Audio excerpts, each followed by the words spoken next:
जय श्री कृष्णा, राधे राधे। मैं रेखा चौहान आपका हार्दिक स्वागत करती हूँ हमारे YouTube चैनल लक्ष्मी नारायण दासी में।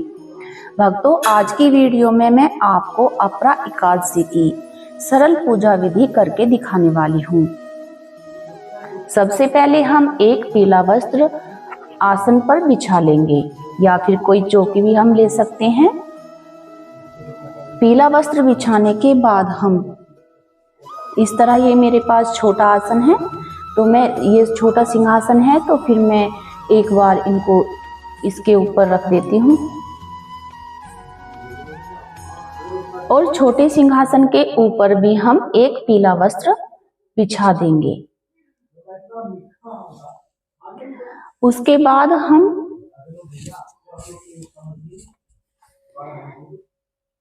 भगवान श्री हरि विष्णु जी की या कोई प्रतिमा हो या फिर कोई मूर्ति हो तो हम उनको स्नान करा लेंगे।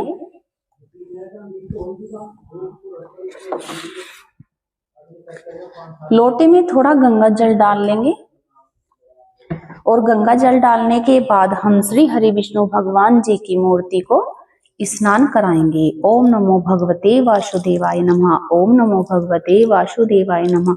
ओम नमो भगवते वासुदेवाय नमः। ऐसा बोलते हुए हम भगवान श्री हरि विष्णु और माता लक्ष्मी जी को स्नान करा लेंगे। स्नान कराने के बाद हम उन्हें एक स्वच्छ वस्त्र से पोंछ लेंगे। सूखे वस्त्र से पोंछ लेंगे। अच्छे से पोंछ लेने के बाद हम उनको आसन पर विराजमान कर देंगे। आसन पर विराजमान करने से पहले हम थोड़े पुष्प या फिर थोड़े तिल उनके सिंहासन के नीचे डाल देंगे और मूर्ति को विराजमान कर लेंगे। थोड़े हाथ में तिल लेंगे और थोड़े पुष्प लेंगे और उसके बाद हम श्री गणेश जी के लिए भी आसन तैयार कर लेंगे।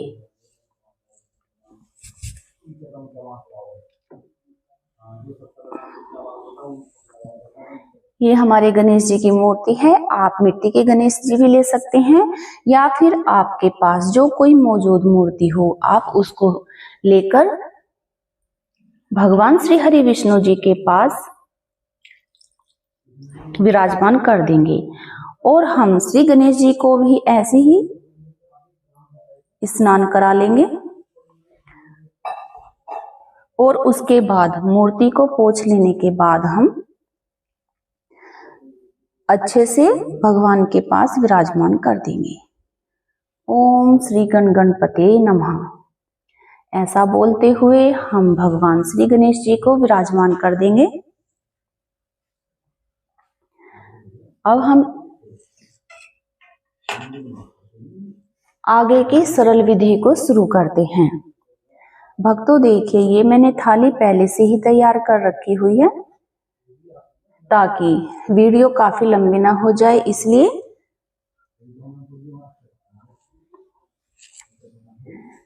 सबसे पहले हम भगवान श्री हरि विष्णु जी को तिलक धारण कराएंगे। इस तरह से सबसे पहले हम गणेश जी को तिलक लगाएंगे। उसके बाद हम श्री हरि विष्णु जी और माता लक्ष्मी को भी तिलक लगा देंगे। श्री हरि ओम नमो भगवते वासुदेवाय नमः। उसके बाद हम चावलों की जगह, आज चावल का यूज तो नहीं कर सकते, हम तिल का यूज करेंगे और भगवान श्री हरि विष्णु जी को कुछ तिल अर्पित करेंगे।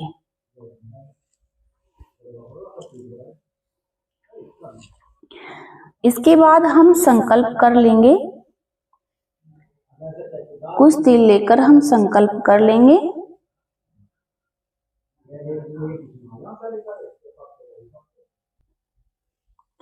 उसके बाद हम हाथ में थोड़े पुष्प और थोड़े तिल लेंगे और थोड़ा सा जल लेंगे। जल लेने के बाद हम श्री हरि विष्णु जी से प्रार्थना करेंगे कि हे श्री हरि, मैंने आपका आज अपरा एकादशी का व्रत किया है, इस व्रत को पूर्ण करने की मुझे शक्ति देना, मेरी भूल चूक क्षमा करते हुए मेरे व्रत को स्वीकार करना। ऐसा कहते हुए आप श्री हरि विष्णु जी के चरणों में इस जल को क्षमा याचना करते हुए प्रार्थना करेंगे कि हे प्रभु, मुझसे इस व्रत में जो कोई भी गलतियां हो उन्हें आप क्षमा कर दीजिएगा और मेरे व्रत को पूर्ण कराइएगा और स्वीकार करिएगा। बोलो श्री हरि विष्णु भगवान की जय, अपरा एकादशी माता की जय। ऐसा कहने के बाद आप दीप प्रज्वलित कर देंगे।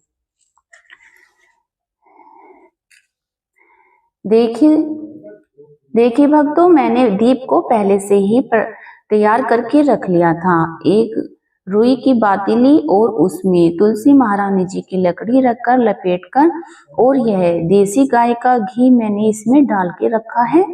आप इस तरह से दीप को तैयार कर लीजिए।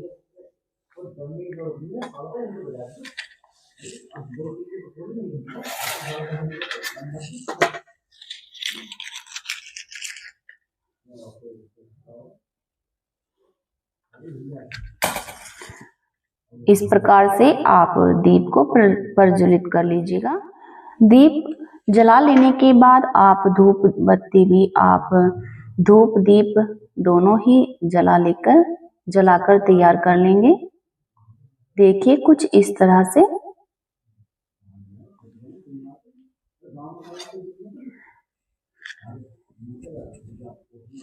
हमने इस तरह से धूप को जलाकर तैयार कर दिया है।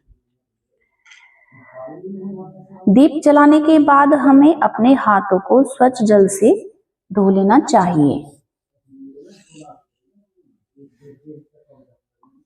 हाथों को साफ करने के बाद हमें भगवान श्री हरि को पुष्प अर्पित करने हैं। उसके बाद सबसे पहले हम श्री गणेश जी को फूल समर्पित कर देंगे। उसके बाद हम श्री हरि विष्णु भगवान जी को भी फूल समर्पित कर देंगे। उसके बाद हम कुछ कलावे के टुकड़े तोड़ते हुए थोड़ा कलावा भगवान श्री गणेश को अर्पित करेंगे और भगवान श्री हरि विष्णु भगवान जी को भी अर्पित करेंगे। इसके साथ ही माता लक्ष्मी को भी कलावा समर्पित कर देंगे और भगवान से क्षमा याचना करेंगे। भगवान श्री हरि विष्णु जी को तुलसी पत्र समर्पित करेंगे और साथ में भोग के लिए भी तुलसी पत्र अलग से रख लेंगे। इस तरह से जो सूखी लकड़ी होती है हम उसे रुई के अंदर बाती बनाकर इस्तेमाल करते हैं। आप सभी भी इस प्रकार से बाती को तैयार कर लीजिएगा।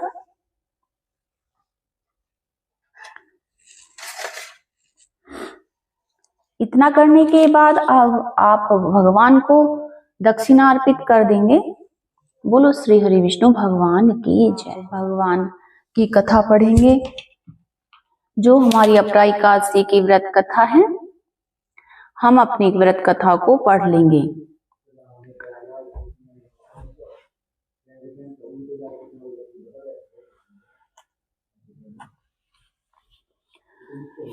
कथा संपूर्ण हो जाने के बाद हम अपनी किताब को भी भगवान के पास रख देते हैं ताकि इस किताब की भी पूजा हो जाए।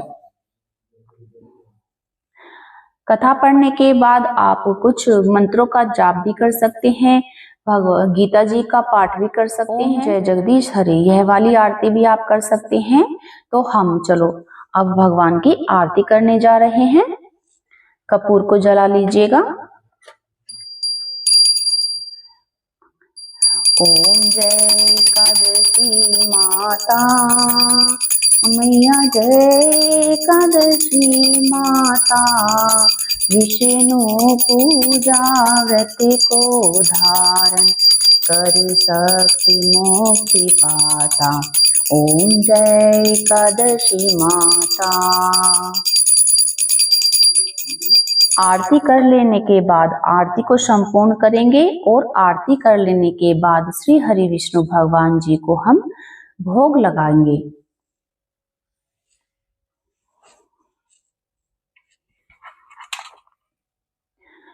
देखिए भक्तों, ये थाली मैंने पहले से तैयार करके रखी हुई है। भगवान श्री गणेश जी के लिए हम अलग से भोग लगाएंगे। तो देखिए प्रभु, आप मिश्री और किशमिश का भोग भगवान श्री गणेश जी को लगा देंगे। श्री गणेशाय नमः। ओम गण गणपते नमः। भोग स्वीकार करें। उसके बाद हम श्री हरि विष्णु भगवान जी को भी भोग समर्पित कर देंगे। उसमें तुलसी पत्र अवश्य डाल लेंगे। भोग लगाते हुए हमें घंटी जरूर बजानी चाहिए। आओ भोग लगाओ मेरे भगवान, आओ भोग लगाओ मेरे भगवान। सोने की थाली में भोजन परोसे, रुच रुच भोग लगाओ मेरे भगवान। आओ भोग लगाओ मेरे भगवान, आओ भोग लगाओ मेरे भगवान। भगवान जी को भोग लगाने के बाद आप हाथ जोड़कर प्रार्थना करिए। आप यह मंत्र भी बोल सकते हैं। आवाहन न जनामि विसर्जनम, पूजा चेव न जनामि क्षम सम परमेश्वरम, मंत्रहीन क्रियाहीन भक्तिहीन जनार्दन, यदि पूजित मैदे परिपूर्ण तदस्तु में। बोलो श्री हरि विष्णु भगवान की जय। अपरा एकादशी माता की जय। माता लक्ष्मी की जय। बोल सांचे दरबार की जय। इसी के साथ दोस्तों हमारी यह वीडियो संपूर्ण हुई है। हम तो अपने घर में इस सरल विधि से भगवान श्री हरि विष्णु जी की पूजा करते हैं। बोलो श्री हरि विष्णु भगवान की जय। अगर आपको हमारी वीडियो अच्छी लगी हो तो हमारे चैनल को सब्सक्राइब करें, लाइक करें, कमेंट करें, अपने दोस्तों में अवश्य ही शेयर करें और बेल आइकन दबाना ना भूलें, ताकि हमारी और वीडियो की नोटिफिकेशन आपके पास सबसे पहले पहुंच जाए। जय श्री कृष्ण। राधे राधे। धन्यवाद दोस्तों।